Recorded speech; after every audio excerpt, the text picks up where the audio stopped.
Problem 23 from the homework, you are being asked to find two geometric terms between 9 and negative 1,944. So to find two geometric terms, we're looking for two missing terms. So 9 blank blank negative 1944. Another key word you need to pay attention to is you're looking for a geometric term this time, a couple of them. So in order to get from one term to another in a geometric sequence, you have to multiply by a common ratio. So how many times am I going to have to multiply by r? I'm going to need to do that 3 times. So remember that if you do r times r times r, it is not 3r, but rather r times r times r is r to the third. To set this problem up, take your first term, 9, multiply it by r to the third to get to your last term.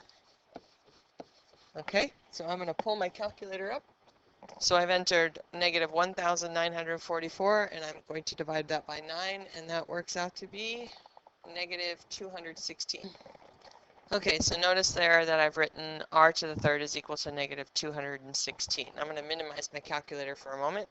How do you find r if you know r to the third?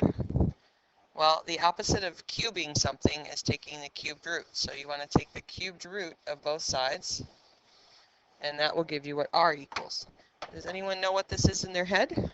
So we're going to go in Math, select option 4, type in negative 216, and press enter, and you get negative 6. So if you thought negative 6 in your head earlier, you were right. So how do you find your next terms? Well, then you can do the same thing with geometric means, the little trick I showed you earlier. Basically, you take your first term and you press enter. And then you're going to multiply this time instead of add, because it's geometric, by negative 6 each time. And go until you hit your last term so that you know you're correct. So the two numbers I need to fill in are negative 54 and 324. And that, ladies and gentlemen, is your answer for your two geometric means between 9 and negative 1,944.